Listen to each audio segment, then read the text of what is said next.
Selamat pagi, adik-adik sekalian. Pada pagi hari ini kita akan melanjutkan kuliah kita. Ini mata kuliah rencana bisnis pertemuan. Ini pertemuan untuk materi 6 dan 7. Nah, sesuai RPP, pertemuan ini dibagi menjadi dua bagian, yaitu bagian pertama perencanaan produksi dan bagian kedua perencanaan produksi juga tapi lebih dalam dibahasnya. Dan uh, karena ini uh, situasi dan kondisi yang ada, maka uh, saya seperti pertemuan yang kemarin yang di pengembangan karakter, saya akan memberikan penjelasan presentasi memberikan kuliah secara simultan. Jadi pertemuan, karena ini satu materi cuma dibagi menjadi dua bagian, maka saya akan memberikan secara langsung. Jadi tidak perlu lagi kita bagi dua seperti kalau pertemuan normalnya. Ini kan jadi sekalian saya jelaskan, nanti kalian bisa lihat lah, karena ini agak panjang jadi bisa separuh-separuh. Jadi minggu ini separuh, minggu depan juga setengahnya lagi. Oke. Nah, ini mata kuliah rencana bisnis, dan ini materinya tentang produksi. Kemarin kita kan sudah belajar tentang pemasaran atau nanti habis ini produksi, setelah produksi keuangan, baru SDM. Oke, baik, kita mulai ya. Uh, ini materi kita pada pertemuan kali ini, uh, tentang sisi produksi, sektor bagian produksi, perencanaan produksi. Jadi kan seperti yang saya singgung di awal, kalau kita membuat sebuah rencana bisnis maka itu harus komprehensif, bahwa dalam sebuah usaha itu bahkan usaha yang sangat sederhana pun itu terdiri dari kira-kira empat atau tiga bagian utama, yaitu bagian keuangan, bagian produksi, dan bagian pemasaran. Tapi kalau kita sudah berkembang lagi, maka itu akan ditambahkan dengan bagian SDM yang khusus dari SDM. Ada juga mungkin bagian IT yang dipisah dari bagian produksi. Bagian IT yang sekarang yang lagi hit sekarang tuh, yang industri 4.0, itu kan bagian sendiri. Kemudian bagian riset dan development itu dipisah juga dari pemasaran sedikit dan produksi sedikit. Jadi mungkin sekitar, kalau perusahaan-perusahaan besar tuh bisa jadi 5 atau 6 bagian yang, jadi semakin kompleks sebuah dan semakin besar sebuah perusahaan, maka uh, sisi bagian bagian-bagian dalam perusahaan itu menjadi lebih banyak karena yang diurus banyak. Kalau semakin kecil usahanya, maka ya biasanya tuh kan, kalau usaha-usaha kecil itu yang punya sekaligus dia yang ngurus uang, sekaligus dia yang ngurus produksi, mungkin dia juga akan yang ngurus pemasaran. Mungkin nanti dia dibantu oleh beberapa orang untuk produksi dan beberapa orang untuk pemasaran. Tapi rata-rata tuh yang punya biasanya tuh yang kerja semua. Jadi tapi memang dibagi-bagi, kalau misalnya nanti kalau kalian sudah besar dan usahanya sudah banyak. Jadi biasanya tidak bisa kalau hanya diurus oleh satu orang atau dua orang. Jadi harus dibagi berdasarkan bagian-bagian agar bisa lebih fokus.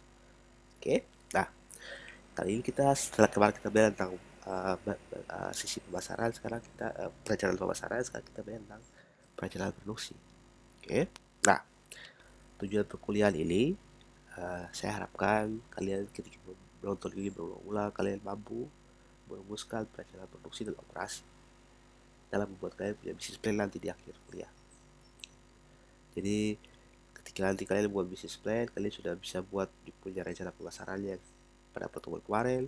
Sekarang saya harap kalian juga bisa memahami bagaimana cara membuat perencanaan produksi, di mana kalian buat itu, caranya bagaimana, berapa orang yang kerja, biayanya berapa, itu kalian harus sudah, kira-kira kalian bisa ada gambaran lah setelah mengikuti video kuliah inilah.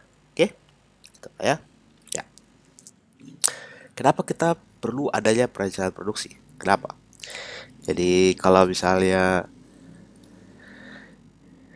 itu, kenapa itu penting? Kenapa kenapa ini penting? Kan seperti yang kita, ya, bahkan yang pertemuan kemarin juga itu, yang PKW, yang perubahan karakter kemarin itu, seorang pemimpin yang baik itu dia harus punya rencana, yang planning, yang puas itu kalian, kalau kalian masih ingat, puas, organizing, activating, and controlling. Yang nomor satu P itu adalah perencanaan. Nah, perencanaan itu kenapa penting? Perencanaan produksi khususnya itu kenapa penting? Penting karena itu seperti apa ya? eh, supaya jangan seperti ini. Ada pepatah yang mengatakan bahwa seperti pungup menentukan bulan. Nah, gitu. Karena kalau kita pengen misalnya kita punya produksi untuk menghasilkan produk sebanyak 100 unit, tapi kita tidak mampu dan kita tidak tahu, atau kita tidak tahu kita punya kemampuan berapa, maka itu sama seperti kita masuk di jurang gitu. Kita percaya diri lompat ke jurang, dan ya, jadi kita harus punya perencanaan. Jadi kita tahu kenapa kita perlu ada perencanaan produksi, karena supaya kita tahu kemampuan kita. Kalau misalnya begini, pemasaran bilang oke, untuk kita punya pasar di sini nih, jadi mereka nih butuh, karena pesaingnya banyak, maka uh, kita butuh saya 10 unit untuk bisa uh, mengisi ke apa peluang-peluang usaha yang belum di cover oleh para pesaing. Oke, 10 unit, oke. Sekarang kita lihat ke dalam perusahaan kita. Jadi kan karena yang pemasaran sudah memberikan rekomendasi untuk dibuat, lalu dibawa ke dalam apa perusahaan kita atau usaha kita. Pas kita lihat, mungkin karena kita tidak tahu, mungkin skenario pertama tuh kita tidak tahu kalau kita punya kemampuan seberapa banyak. Ya udah, kalau karena mereka sudah memberikan rekomendasi, maka kita buat. Ternyata kita hanya bisa buat 7, atau kita malah buat tuh misalnya 15 misalnya, lebih dari yang direkomendasikan. Maka itu biasanya akan mempengaruhi kita punya biaya produksi dan keuntungan. Nah, kalau misalnya kita memang hanya direkomendasikan 10, tapi kalau misalnya kita tahu kita kemampuan bisa 15, maka kita bisa meningkatkan di kualitas misalnya. Jadi kita tahu buat 10, tapi kualitasnya kita tingkatkan. Karena kita punya kemampuan untuk itu, kita punya kemampuan untuk membuat. Produksi itu adalah kegiatan mencapai kampus dengan waktu lebih cepat. Nah, itu analoginya sama seperti ini. Jadi ketika kalian sudah tahu kemampuan kalian di mana dan kalian bisa itu, maka itu lebih mudah untuk ke depan, untuk dapat apa, melakukan apa aja toh. Nah, untuk itu maka kita tahu seperti yang apa yang sering kalau di kuliah saya harus mulai dengan itu adalah kita tahu dulu apa kata-katanya. Jadi perencanaan sebuah kegiatan yang sebuah kegiatan yang uh, menciptakan barang dan menambah kegunaan dari suatu barang. Jadi kita bisa buat barang yang baru sekali, atau kita bisa barang yang sudah ada terus kita modifikasi supaya ada nilai jual di masyarakat. Jadi oke, kita jual ikan begitu saja. Oke, oh jadi oke, siapa ada juga yang beli, tapi ada juga yang kita jual ikan langsung kita potong. Kita keluarkan apa kepalanya, isi perutnya, terus kita sepotong. Jadi tinggal apa diambil oleh masyarakat, apa oleh pembeli, lalu goreng atau masak. Nah, itu kan lebih, mungkin itu akan membedakan kita dengan kita punya pesaing. Kalau saya hanya ikannya di itu, kalau kita langsung ikannya langsung pas masih segar langsung dibeli oleh konsumen, langsung konsumennya tuh pihak penjualnya, kita langsung tinggal potong kepalanya, kita bersih terus kita potong sampai kecil, lalu kita kasih ke konsumen. Nah, itu kan jadi bisa ketemu buat barang baru sekali, atau kita buat barang yang soalnya terus kita modifikasi supaya benda-benda tarik lah. Lah itu produksi. Lah, kalau proses produksi itu caranya itu bagaimana kita membuat itu. Nah, tadi seperti tadi kita ke kampus itu, caranya kita ke kampus naik apa? Ke kampus kan naik motor sudah. Dan kalau kita naik mobil, tidak mungkin kita berangkat dari rumah tuh jam 7 lewat 5 misalnya, atau 7 misalnya 8 8 kurang 5 misalnya. Pasti tak, kecuali rumah kalian tuh di satu hal sana. Nah, itu bisa. Nah, itu juga dengan catatan ada angkot yang lewat itu pas jam segitu. Jadi kalau tidak, maka kalian harus merencanakan sebelum apa merencanakan waktu luang apa antara dari rumah ke kampus itu harus lebih banyak sehingga tidak telat toh. Nah, sama seperti ini. Cara kalian dalam memproduksi itu juga itu yang disebut dengan proses produksi. Jadi cara, metode atau teknik apalah. Setelah itu, yang penting itu ketika kalian sudah bisa mengolah barang yang ada menjadi tidak ada menjadi ada, atau barang yang A menjadi AB, atau barang yang cuma itulah, ketika sudah ada perubahan bentuk atau perubahan ya, ya bentuk lah itu, maka itulah proses produksi. Caranya kalian membentuk, itu proses produksi. Oke, baik kalian coba. Nah, dalam rencana produksi ini dalam rencana produksi ini dalam rencana produksi ini itu harus harus gini, kita pertama kan kita harus tahu, kita pentingnya itu kita punya punya perencanaan produksi. Rencana produksi kita tahu itu pentingnya agar apa ya, pertama itu kita tahu apa yang kita butuhkan, bahan-bahan apa yang kita butuhkan. Kemudian eh, untuk membuat saya satu produk kita butuh berapa biayanya. Jadi kalau misalnya kita, tadi kan saya pakai contoh kan 10 unit, tapi kalau jadi kalian harus tahu untuk satu unit itu kalian butuh biaya berapa banyak, dan berapa lama kalian bisa buat satu unit itu, sehingga kalian bisa estimasi 10 unit itu bisa selesai dalam waktu berapa lama. Oke, nah itu juga terkait dengan kita punya SDM. Siapa untuk bisa buat 10 unit dalam waktu misalnya 2 minggu, kalian membutuhkan karyawan berapa banyak. Nah, kalau satu bisa ya sudah satu, tapi kalau dua ya tambah dua. Jadi supaya ketika kalian sudah tahu itu, maka itu lebih mudah untuk kalian mengalokasikan kalian punya sumber daya. Kalau perencanaan tuh, kalau dari awal sudah ada dan kalian buat dengan baik, maka akan lebih mudah untuk kedepannya. Kalian akan ya lebih lebih apa ya, lebih terarah lah. Jadi kayak kalian mau gimana kalian sudah tahu lah.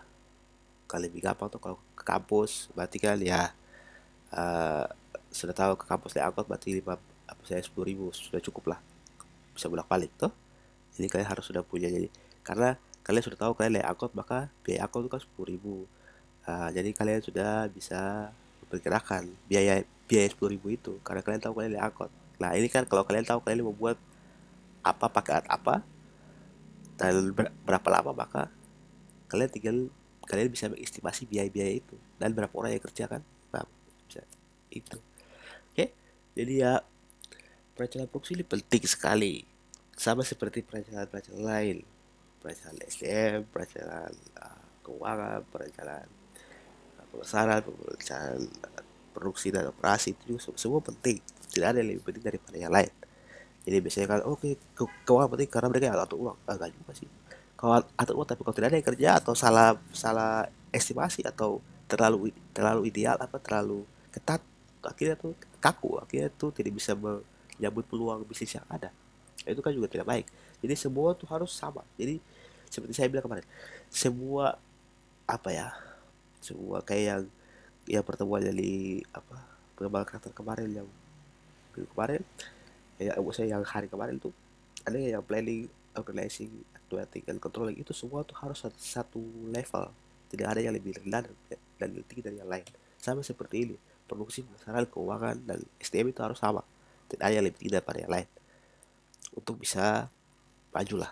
Oke, nah rencana produksi juga penting supaya selain selain untuk mengetahui berapa lama kita kerja, membutuhkan biaya apa, bahan baku berapa banyak, ya kerja berapa banyak, kemudian biaya berapa banyak, kita juga pakai rencana produksi untuk uh, menentukan kita punya tingkat persediaan produk, misalnya tingkat persediaan bahan baku, supaya kita bisa stok bahan baku, supaya kita bisa tahu kapan kita bisa produksi dan berapa. Ketika butuh 10 ya kita bisa stok barang seberapa banyak lah. Hah? 10 juta. Nah itu juga penting. Jadi uh, baik rencana produksi maupun rencana pemasaran itu harus saling apa ya, terkait. Jadi tidak boleh ada berdiri sendiri. Misalnya pemasaran butuh 5, kalian perlu hanya produksi 5 aja. Mungkin kalau mau ya produksi 6 atau 7 lah, untuk mengantisipasi ada yang salah atau ada yang error atau ada yang rusak tuh. Nah, itu juga ketika kalian produksi butuh 5, kalian buat 10, pastikan kalau ada penyimpanan kalian punya persediaan produk, ya. Supaya tidak malah meningkatkan kalian punya biaya persediaan. Biaya inventory juga cukup tinggi itu, karena itu uang yang kalian simpan. Karena ketika sebuah produk dari sebuah usaha ketika tidak laku, maka kalian rugi, kan? Jadi harus hati-hati. Jadi rencana produksi ini penting sekali. Oke, lanjut untuk ke oke, untuk eh, proses produksi. Proses produksi ini, proses produksi ini itu adalah kegiatan transformasi. Jadi kalau misalnya saya sering tulis di papan tulis kan, jadi misalnya gini, eh, biasanya tuh ini input, proses, output tuh, terus ada outcome sini. Lah, ini semua ini tuh kan misalnya gini, biasanya kan ikan tuh, saya ikan lah, ikan, ikan, misalnya gini kita buat abon lah, abon di sini tuh abon. Ini kan produk akhirnya abon misalnya. Atau lebih misalnya, ini produk akhirnya adalah seekor ikan. Toh? Lah, ikan tuh ada di mana? Ah, di laut. Input itu tuh. Lah, prosesnya ini, prosesnya ini tuh, itu adalah bagaimana menangkap membuat ikan itu ada di ketemu produk ini. Lah, caranya adalah menangkap ikan di laut dengan menggunakan apa? Kapal, apa? Body, selar, atau umpan.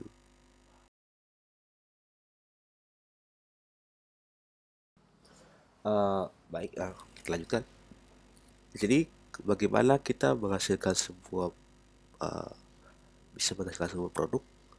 Lah, itu yang disebut bagaimana kita menghasilkan sebuah produk dengan cara, metode, dan teknik yang kita gunakan. Lah, itu yang disebut dengan proses produksi. Jadi ketika ketemu buat bakso, bagaimana cara ketemu bakso, lah itu disebut proses produksi. Ketika kita mau jual ikan di pasar, ya sudah, bagaimana cara ikan masuk ke pasar, itu caranya kita proses produksi itu. Jadi proses produksi ini tidak perlu yang tidak harus yang canggih-canggih. Kalau kita usahanya kecil, ya hanya kita jual ikan di pasar, ya sudah. Proses produksinya tuh bagaimana kita membawa ikan dari, kalau misalnya kita nelayan, maka kita bawa ikan dari laut ke pasar. Nah, begitu. Jadi kalau misalnya kita hanya sebagai penjual, maka ya kita bawa ikan dari nelayan yang parkir di pantai, lalu kita beli, kita bawa ke pasar. Itu yang disebut dengan proses produksi. Jadi proses kita membeli itu yang disebut proses produksi. Oke? Jadi seperti yang tadi kita belajar itu kan, kegiatan produksi itu adalah menghasilkan barang yang baru sekali atau memodifikasi barang tuh. Nah, kalau misalnya kita penjual, maka kita hanya boleh modifikasi tempat saja. Jadi kita hanya penjual, maka kita beli ikan dari nelayan, lalu kita bawa ke pasar, kita jual. Tapi kalau kita nelayan dan juga penjual, sekaligus penjual, maka kita pancing di laut, lalu kita bawa ke pasar. Jadi gitu. Itu mulai dibagi berdasarkan itu juga bisa di breakdown. Jadi kalau kegiatan kita sebagai nelayan, maka kita proses produksinya itu adalah tuh bagaimana, lah ketika kita sebagai penjual, maka proses produksinya adalah bagaimana kita membawa ikan dari tempat kita tangkap ke pasar, ke tangan pembeli. Oke? Nah, lah kita juga harus paham. Jadi kalau yang saya sering bilang juga tuh, tidak terbatas antara ilmu proses output, tapi juga ada umpan balik atau outcome. Karena outcome ini penting untuk kita bisa meningkatkan kita punya kinerja masing-masing, tiga tahapan ini. Karena kalau misalnya ada outcome, misalnya oke, konsumen mau makan ikan ini, boleh. Nah, berarti kalian harus cari di laut mana yang ada ikan itu, atau pakai alat apa untuk bisa tangkap ikan itu. Tahu, supaya di outputnya itu ya konsumen mau beli. Oke? Gitu. Jadi apa yang diinginkan oleh konsumen itu ya kau buat. Kau tidak bisa, kau hanya, saya contoh ini, kau hanya mampu buat A, maka sudah, kau buat A saja. Nanti kalau konsumen mau beli atau tidak, terserah konsumen. Itu sama saja, kita tidak, itu bukan usaha namanya, tapi apa namanya itu. Tidak, itu bukan usaha bisnis itu. Kalau misalnya begitu, kita bisnis itu adalah, kan kita mencari keuntungan.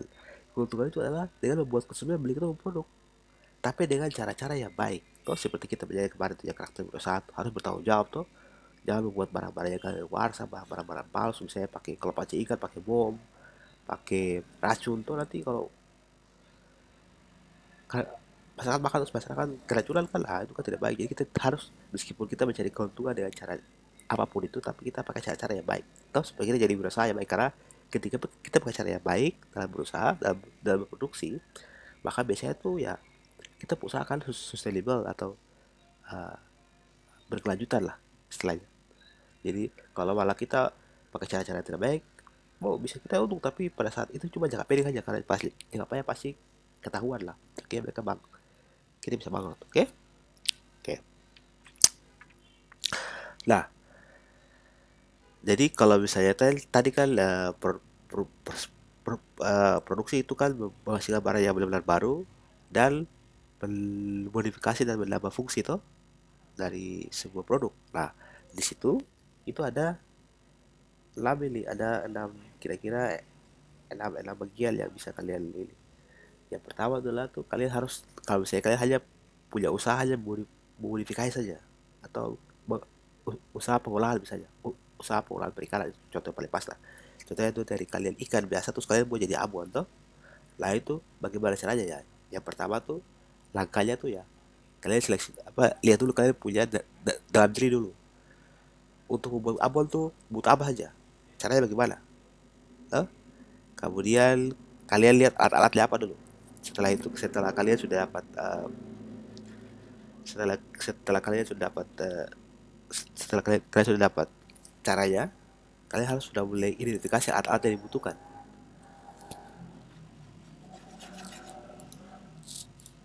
Sebentar.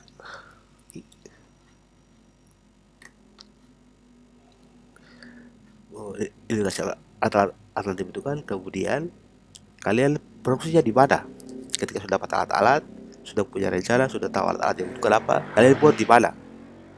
Nah, kemudian dalam kalau kalian sudah dapat tempatnya itu untuk membuat, sudah kalian harus buat punya layout tata letak supaya jangan kotor, jangan saya orang muslim lah bedak gitu. Jadi kamu cuci ikan di mana, kalau kamu body ini punya dalaman lima di jeruan di mana, habis itu kamu pakai bola di mana, itu harus baik supaya bersih toh. Nah, setelah itu semua maka kalian bagi tuh tugas-tugasnya apa saja. Nah begitu, jadi setelah itu baru kalian bisa buat itu produk. Jadi itu ini kan kayak seperti tahapan yang harus kalian lewati secara lebih sistematis tuh supaya kalian bisa ini. Jadi kalau nanti kalau kalian buat, kalian punya laporan rencana bisnis atau bisnis plan pada akhir kuliah ini, kalian harus perhatikan ini ketika kalian punya perencanaan bisnis itu. Jadi kalau ini kan rata-rata kan kalian buat produk olahan tuh, produk-produk ya itu, maka itu harus kalian ikuti punya tahapan seperti ini. Jadi oke, untuk seleksi dan desain hasil produk kalian buat bagaimana caranya, sudah kalian jelaskan situ, kalian buat kayak gambar, terus kalian jelaskan situ. Jadi kalau untuk butuh ini ikan tuh, ikan berapa banyak, terus ini habis itu buatnya apa, pakai harus dibersihkan siripnya, dipotong kepalanya, di sampai jadi. Nah untuk itu maka butuh alat berapa banyak, terus buat di mana, terus bagi dia punya tata lokasi supaya bersih, kemudian dibagi-bagi tugas-tugas baru dilaksanakan lah supaya akan tidak kacau gitu. Oke, dan berhasil lah kalian punya usaha atau kira-kira setidaknya tuh target awal tuh produknya tuh jadi dan bersih dan bagus itu loh. Kan produksinya tuh kan, kalau bagian produksi ini dia terbatas hanya menghasilkan produk yang sesuai dengan keinginan kalian untuk dijual. Yang bertanggung jawab untuk membuat itu laku ya bagian pemasaran. Terus yang penting kalian buat bagian produksi ini, kalian tujuannya adalah tuh menghasilkan produk yang kira-kira recommended lah. Oke, okay? Recommended menurut kalian, bukan ya mudah-mudahan juga menurut konsumen, tapi ya istilahnya awalnya menurut kalian dulu. Oke, okay? Nah kita lanjut di proses produksi ini yang lebih detail seperti seperti saya tadi di pertemuan di slide sebelumnya. Jadi input ini tuh contohnya seperti ini, ada SDM, modal, bahan baku, keahlian, mesin, itu input, itu bahan itu. Jadi sumber, kalau di ekonomi itu biasanya kapital. Kapital itu barang yang digunakan, alat yang digunakan, dan modal yang digunakan, dan labor itu tenaga kerja. Input itu kalau dalam ekonomi itu dalam mata kuliah ekonomi umum. Kalau proses seperti tadi saya bilang tuh, proses pertama itu bisa merubah fisik, bisa memindahkan dia punya itu tadi kan, dari laut ke pasar tuh, atau dari pantai ke pasar tuh. Nah, itu bisa, penyimpanan bisa, pelayanan bisa, penjualan bisa. Jadi yang penting ini, proses transformasi ini, proses transformasi produksi ini itu adalah tuh menghasilkan barang lah. Barang tuh ada. Kalau kita hanya penjual ikan, maka kita masuk ke jasa tuh. Kalau kita nelayan, maka kita masuk ke barang. Karena yang kita hasilkan adalah barang. Tapi kalau kita hanya penjual, maka yang kita hasilkan adalah jasa. Jadi jasa menjual ikan. Tuh. Nah, dan juga itu penting adalah tetap saya bilang harus ada umpan balik atau outcome supaya kita bisa melihat kita punya kinerja masing-masing tahap ini. Oke? Nah, untuk kan ini kan kalau nggak salah saya sudah pernah kasih jadi perbedaan antara barang dan jasa. Jadi produk itu ada dua kan, barang dan jasa. Barang itu jelas bisa dilihat atau kalau jasa itu kan tidak. Dan juga akhirnya itu bisa disimpan atau kalau misalnya barang itu ada itu. Jadi kita bisa lihat secara jelas dan mungkin itu.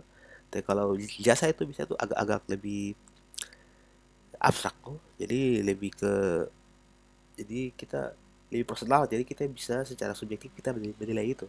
Tapi kalau barang tuh kan ada, kita bisa lihat secara lebih kita bisa lihat dan kita bisa menilai secara lebih baik dan lebih objektif dia punya gitu.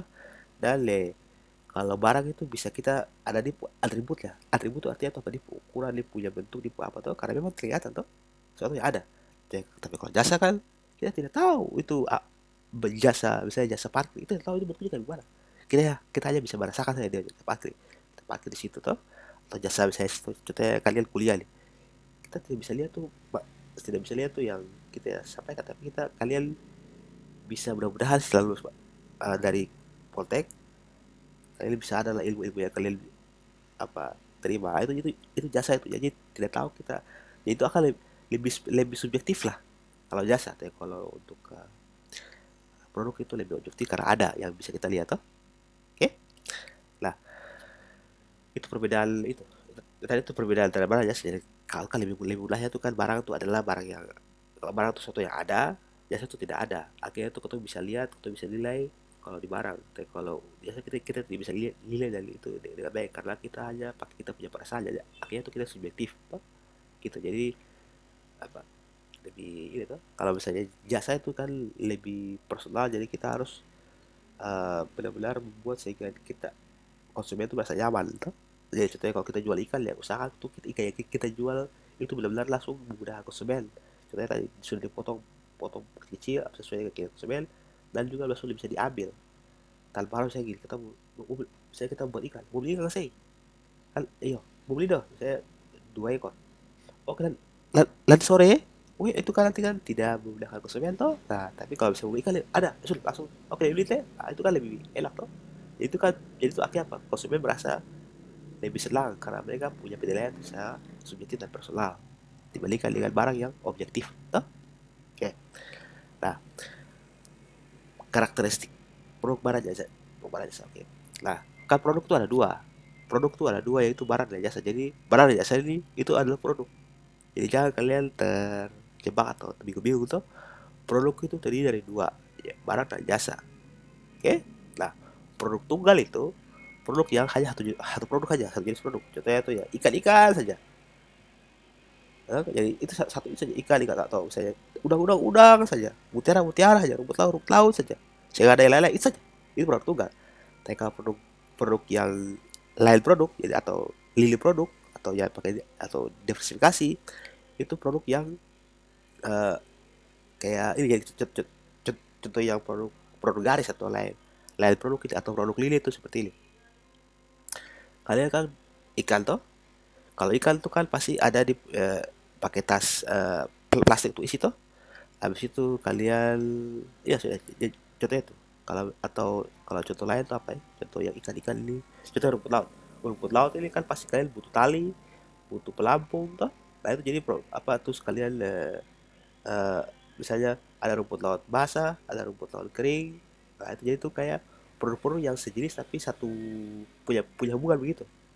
Atau rumput laut, terus kalian buat rumput laut apa? Kalian buat gula-gula rumput laut, buat krispy rumput laut, kalian buat stimulan rumput laut atau kerupuk rumput laut toh. Jadi kalian ini produk yang ada hubungannya tuh dengan satu jenis produk. Kalau rumput laut maka dia punya jenisnya banyak, toh? Atau misalnya tepung rumput laut, toh? Jadi itu gitu. Jadi atau gini, kalau ikan ada tepung ikan, ada tulang ikan, jadi ada ikannya sendiri, gitu. Jadi itu kan ada jenis produk. Nah kalau multi produk, nah itu kan agak lebih kompleks. Contohnya itu satu perusahaan dia selain buat teripang dia juga buat tepung ikan teri. Selain buat tepung teri dia juga buat olahan rumput laut. Jadi itu dia beragam-beragam. Nah, ini semua bisa kita lakukan tergantung kita punya modal misalnya dan kemampuan. Kalau misalnya kita tidak mampu dan kita tidak ada modal, ya jangan nanti sama saja kita menggali kita punya kolam sendiri, kita masuk dalam kolam itu. Ya, akhirnya kita tenggelam dalam kolam itu. Jadi harus kita sekarang kita punya kemampuan ya. Ya, ini kan nanti kalian tahu. Jadi produk tunggal itu seperti apa, itu ikan saja atau produk lili produk itu atau produk garis ini, itu ya produk yang itu yang punya hubungan lah.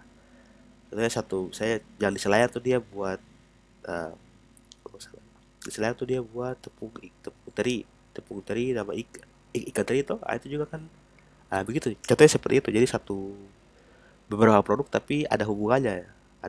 Ada dan berbeda fungsi lah. Oke. Nah, pengembangan produk ini banyak di semuanya pasti dari internal dan eksternal. Yang internal itu dari kita sendiri, kita punya kemampuan dalam berpikir, dalam berkreasi, dalam berinovasi. Nah, selain itu juga kita juga bisa pakai tadi itu outcome itu outcome. Outcome itu adalah tuh input dari informasi dari konsumen. Lah, konsumen apa itu yang kita buat? Lah, kita dapat biasanya kalau di perusahaan-perusahaan itu dari para sales bagian pemasaran. Karena mereka di lapangan mereka bisa tahu apa yang diinginkan oleh konsumen. Nah, gitu. Jadi itu sumber dari dalam itu. Kalau dari luar, ya itu apa yang diinginkan konsumen. Jadi kita kan bisa kita baru buat ini. Berarti kita harus survei dulu. Dosa nama apa? Baru kita masuk ke, oke? Atau itu kita buat proyeksi kah, atau buat peramalan kah, prediksi kah. Contohnya sekarang di corona nih. Oke, ternyata tuh rumput laut tuh dia baik butuh corona. Sudah, akhirnya kita harus stok corona supaya stok rumput laut supaya kita jual. Itu juga bisa toh. Nah, itu kan kita buat prediksi supaya konsumen mau beli kita punya produk. Oke? Nah, ini itu kalau ini tuh kita masuk ke siklus hidup produk tuh. Nah, biasanya itu produk itu biasanya tuh perkenalan. Dulu baru pertumbuhan, kalau dia beruntung dia bisa berhasil dan akhirnya dia menurun. Tapi ada juga dari perkenalan langsung penurunan. Banyak itu ya kayak gitu. Kalau kalian tinggal di Jawa sana atau di Jakarta sana, biasanya kalian jadi kelinci percobaan. Contohnya ada aqua jernih. Aqua tidak berwarna seperti aqua biasa, tapi dia rasanya tuh seperti asam gitu. Waktu itu kami waktu kuliah tuh kami sebagai kelinci percobaan. Mereka kasih kami gratis. Tapi setelah itu tidak jadi di launching karena konsumen tidak suka. Karena masa aqua air jernih tapi rasanya habis itu, jadi orang takut. Toh akhirnya tidak jadi dijual. Jadi contohnya gitu. Jadi itu malah ada sudah jadi perkenalan, sudah dijual, tapi akhirnya dia tidak sampai dewasa tapi dia turun. Seperti misalnya mobil Mitsubishi Kuda atau Honda Freed, ada motor-motor yang lain lagi gitu. Itu juga semua itu karena apa? Pertumbuhan bagus tapi tiba-tiba kalau misalnya ada perubahan keinginan konsumen ya sudah akan turun. Tapi kalau yang ada juga yang berumur sampai dewasa, contohnya tuh seperti Avanza nih. Perkenalan, pertumbuhan sekarang tuh dia sudah oke. Mobil Avanza tuh dia tuh stabil terus dia punya keuntungan. Berarti dia sudah dewasa itu dia punya produk dan harus perlu ada inovasi-inovasi terus supaya dia jangan terjadi penurunan. Nah gitu, jadi tahapan siklus hidup produk itu ada kira-kira ada 4 ini. Tapi tidak tidak menjamin kalau satu produk itu dia bisa melewati empat ini. Malah ada yang cuma satu saja. Oke? Oke. Baik. Nah, dalam jadi kalau untuk kita mengubah uh, atau mengubah sebuah produk atau kita memodifikasi sebuah produk dan kita mengolahnya menjadi produk yang lain, maka beberapa sifat yang harus kita perhatikan adalah itu yang tiga ini.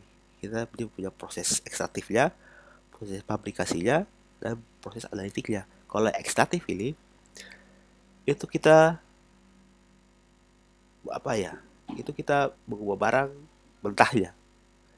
Jadi Contohnya tuh kita misalnya contohnya kita pakai, karena ada kan sekarang tuh mereka pakai plastik, membuat plastik dari daun toh. Jadi kan bukan dari bahan-bahan kimia kita, tapi dari daun, membuat piring dari daun, membuat apa ya, membuat mie bukan dari tepung tapi dari rumput laut. Oh jadi gitu, jadi tuh kita merubah depus dasar, jadi merubah dia punya bahan mentahnya. Nah, tidak merubah dia punya dasar. Kalau yang fabrikasi itu ya itu dia punya sifat. Jadi contohnya tuh, jadi kita membuat ikan jadi abon tuh karena bisa dimakan langsung tuh. Itu jadi dia dari yang sebelum dari mentah jadi jadilah. Tuh. Nah, kalau yang analitik, proses analitik itu dia memisahkan barang banyak. Ini contohnya seperti yang sudah saya tulis ini tuh, seperti gas minyak dan gas bumi itu dia menjadi beberapa bagian. Jadi contohnya tuh ikan lah. Ikan itu bisa jadi tepung tulang ikan, ikannya sendiri kita buat, bisa bisa buat ikan, atau kita bisa buat tepung ikan, atau kita bisa buat ikan ikan ikan ikan asam, ikan asin lah, ikan asin. Nah, jadi itu produk, kalau proses analitik ini kita bisa membuat bermacam-macam produk dari situ supaya dia lebih macam-macam. Jadi ini yang bisa kita gunakan. Jadi kalau kalian kan nanti punya usaha kan, nanti kan proses pengolahan, maka kalian bisa pakai pendekatan ini. Mungkin kalian bisa menggunakan pendekatan yang kedua dan ketiga ini, proses fabrikasi dan analitik. Kalian bisa pakai dua-duanya. Jadi kalian kan membuat barang mentah jadi barang jadi, maka kalian bisa juga untuk bisa membedakan kalian dengan yang lain, mungkin kalian bisa membuat apa, bahan mentah menjadi bahan jadi tapi dengan berbeda-beda. Contohnya abu rasa coklat atau abu rasa apa gitu, kalian kalian kan bisa buat itu supaya akan berbagai-bagai inilah, berbagai-bagai jenis. Oke, supaya oke lah, lebih laku dan lebih unik lah. Tapi usahakan tuh konsumen mau beli. Kalau kalian buat barang-barang yang tidak konsumen mau beli, aduh bahaya sudah. Oke, jadi nanti kan seperti saya bilang, nanti mata kuliah ini dia punya perencanaan tuh yang kalian laporkan. Tapi kalau mata kuliah PKW itu hasilnya yang sudah kalian jalankan. Eh, supaya untuk praktek. Cuman aduh, ini corona jadi kita tidak tahu kapan kita bisa masuk. Nah, untuk pengendalian produksi ya itu penting lah kita ya, seperti yang di mata kuliah pengembangan karakter kemarin tuh yang POAC itu, yang kontrol itu penting supaya alokasi sumber daya tuh bisa dilakukan dengan baik. Kalau kita tidak ada kontrol maka kita bisa bangkrut, karena biasanya tuh kalau tidak dikontrol, meskipun orang cerdas dan pintar juga dan disiplin pun harus dikontrol supaya sesuai dengan track jalur jalur kita, jalur usaha, jalur produksi, dan jalur tujuan menuju tujuan kita. Kalau tidak kita bisa bahaya. Nah, tahapannya tuh ya itu seperti contoh yang kemarin. Jadi perencanaan tetap ada routing, yaitu ada apa, urutan kegiatan, kita buat perencanaan lalu kita melaksanakan itu. Jadi sama seperti itulah yang lain. Ketika kita membuat sesuatu kita harus ada perencanaan, kita ada pembagian tugas, kita buat jadwal kontrol, lalu kita laksanakan. Gitu. Jadi semua tuh gini, semua apapun tuh dia punya konsep sama saja. Apapun dunia ini biasanya sama. Paling ada apa, perubahan-perubahan sedikit, tapi itu secara umum sama. Kita buat satu harus kita ada perencanaan, kita ada uh, pembagian tugas, kita ada penjadwalan untuk dilaksanakan. Lalu yang terakhir itu kita laksanakan. Jadi planning, routing, scheduling ini dan dispatching dan follow up ini satu misalnya. Itu pelaksanaan. Nah, kalau ini kami kan perencanaan, pembagian, terus penjadwalan dan dilaksanakan. Itu jadi bagaimana melaksanakan pengendalian produksi itu seperti itu. Oke? Nah, perencanaan pabrik ini ini kan agak ini karena kita tidak buat apa, tapi kita bagaimana kalian melaksanakan, di mana kalian melaksanakan kalian punya usaha produksi. Nah, kalian harus mempertimbangkan kalian punya faktor primer ini, yaitu bahan baku, letak pasar, angkutan supaya tenaga kerja, supply tenaga kerja, sorry ini tipe, dan faktor sekunder yaitu seperti ya kondisi masyarakat. Jadi tuh contohnya tuh primer tuh lebih ke kondisi apa, faktor inti lah, kalian punya produk. Dan sekunder itu faktor yang tidak secara tidak langsung mempengaruhi tapi penting juga, seperti kebijakan pemerintah kan penting. Kalau pajak, kalau ada pajak kalian bisa rugi toh. Nah, jadi itu kalian harus perhatikan faktor-faktor ini. Dan yang penting yang pertama adalah faktor primer dulu. Kalian ini kan usaha kecil sekali, kalian punya ini kan usaha percuma. Jadi kalian harus perhatikan tuh, kalian punya bahan mentah tentang pasar. Jadi kalau kalian mau buat barang, jangan kalian buat di selayar sana, di uh, Marili Purba sana. Terlalu jauh, mungkin dekat dengan bahan mentah tapi jauh dari pasar. Jadi kalian sesuaikan lah. Kalau misalnya memang kalian jual di Selain ya sudah, saya apa. Tapi kalau kalian jual di kota, toh jadi biaya. Atau misalnya kalian buat di misalnya di dalam kampung di sana, oh siap sana, itu terlalu jauh lagi. Mungkin dekat dengan Hojer karena ada ikan, tapi bawa ke kota jauh. Kecuali kalian hanya jual di daerah saja, mungkin bisa. Dan kalau jual di kota ya rugi toh, sama seperti. Nah itu. Nah yang faktor sekunder juga kalian harus juga perhatikan lah, keinginan konsumen supaya kan berhasil toh. Nah, itu saja. Dan saya harap tugas-tugas kalian kirim, jangan keluar rumah. Kalau keluar rumah pakai masker, cuci tangan, tinggal dalam rumah, belajar supaya. Oke saja. Nah, minggu depan minggu depannya lagi kita UTS. Oke baik.